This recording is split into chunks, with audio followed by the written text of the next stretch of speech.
Sócrates, el maestro que revolucionó el pensamiento y la filosofía griega. Sócrates fue un filósofo clásico griego considerado como uno de los más grandes pensadores de la historia, tanto de la filosofía occidental como de la universal. Fue maestro de Platón, quien a su vez fue maestro de Aristóteles, siendo estos tres los representantes fundamentales de la filosofía de la antigua Grecia. Otros discípulos suyos fueron Antístenes, Aristipo, Fedón y Esquines.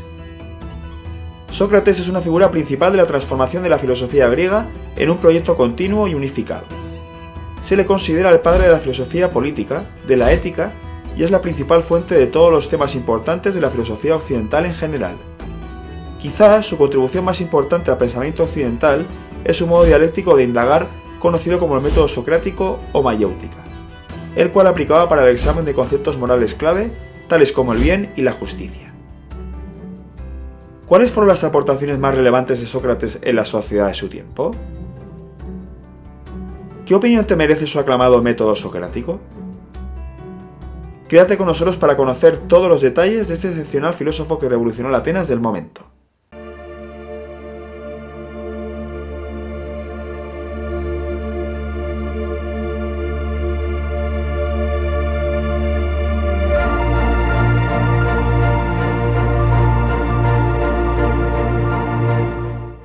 Recuerda suscribirte al canal y dar a la campanita para estar atento a los siguientes vídeos. Contexto y biografía de un pensador revolucionario. Sócrates nació en un contexto de grandes cambios en la Grecia clásica de comienzos del siglo V a.C. Por aquel entonces, el centro de gravedad del pensamiento filosófico se traslada a la floreciente ciudad de Atenas, contribuyendo al comienzo de la famosa Edad de Oro del clasicismo ateniense.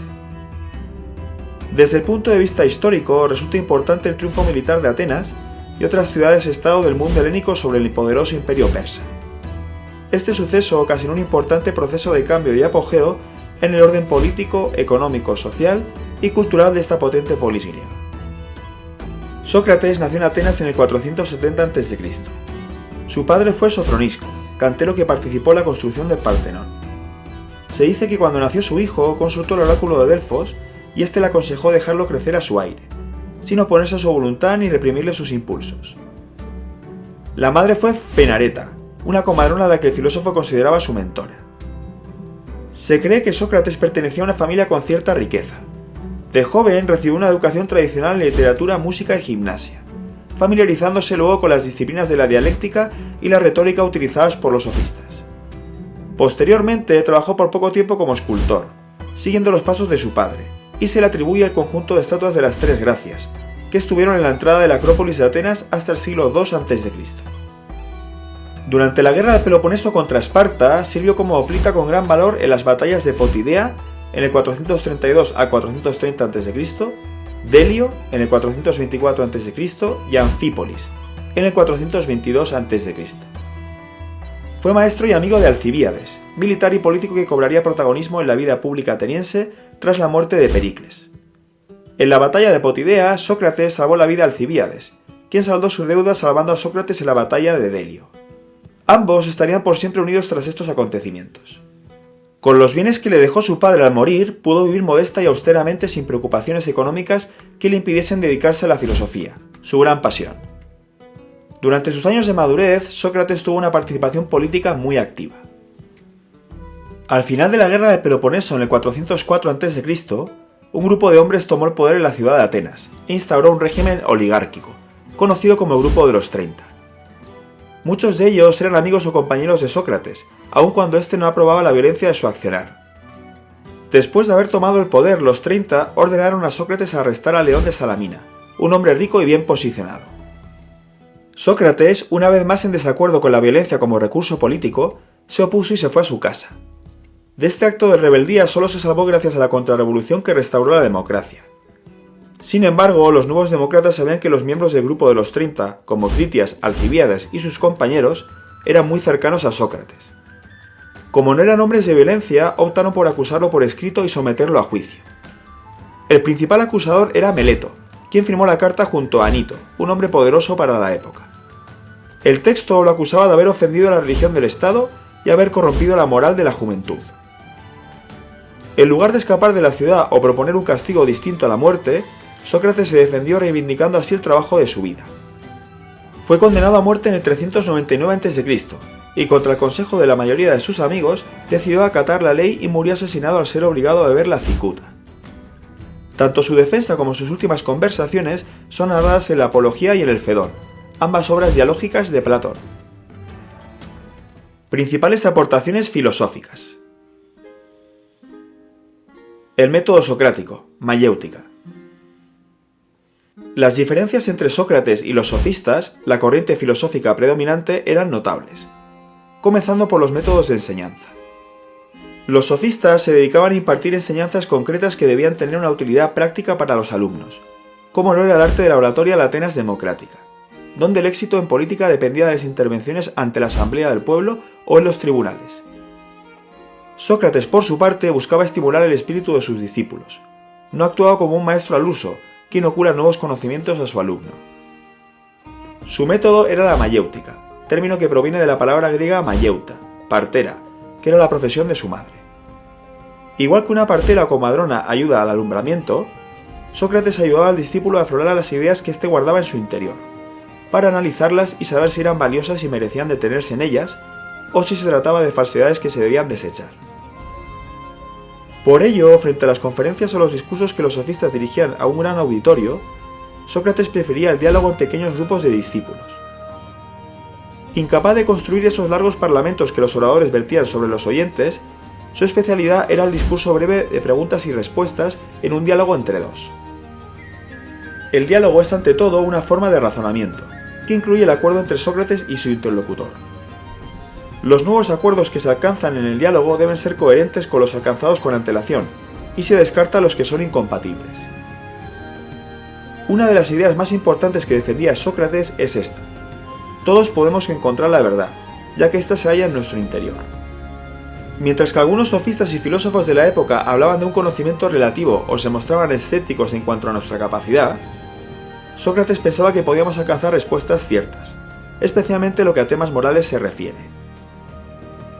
Política. En cuanto a sus aportaciones en filosofía política, se argumenta que Sócrates creía que los ideales pertenecen a un mundo que solo el hombre sabio puede entender, haciendo del filósofo el único tipo de persona adecuada para gobernar a otros.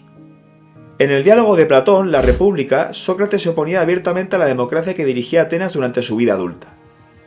Según él, la democracia ateniense no se encontraba a la altura de un gobierno ideal representado por un perfecto régimen dirigido por filósofos. Sócrates pensaba que los valores que determinan la vida individual, virtud, verdad y sabiduría, también debían dar forma a la vida colectiva de la comunidad. En el Gorgias, Sócrates afirma que lo que necesita un Estado es un liderazgo de excelencia, que dependa de un tipo especial de conocimiento. A este conocimiento le llamó el arte político. Este arte político consta de dos partes principales: el arte de la legislación y el arte de la justicia correctiva. Así como el arte del ejercicio y la medicina sirven para producir y mantener un cuerpo saludable, Sócrates pensaba que la legislación y la justicia correctiva servirían para producir y mantener la virtud del alma de los ciudadanos. De esta forma, el objetivo del buen político para Sócrates es el de instaurar y mantener la virtud, arete, en las almas de los ciudadanos. Pero, ¿en qué consiste exactamente la virtud socrática? Es la combinación de 4 valores cardinales: la justicia, la moderación, la valentía y la sabiduría. Ética y moral. En la concepción ética socrática, todos los hombres son buenos por naturaleza, y cuando alguien actúa mal, lo hace por ignorancia. Nadie hace el mal a sabiendas. El afán de Sócrates era liberar a las personas de la ignorancia para poseer el verdadero bien, alcanzar la felicidad y lograr corregir las costumbres, los vicios, defectos y debilidades de los hombres que tanto daño hacían a la sociedad de entonces. Sócrates pensaba que las cosas humanas son buenas en el grado y medida que conduzcan al conocimiento y dominio de sí mismo, a la virtud o sabiduría y a la felicidad.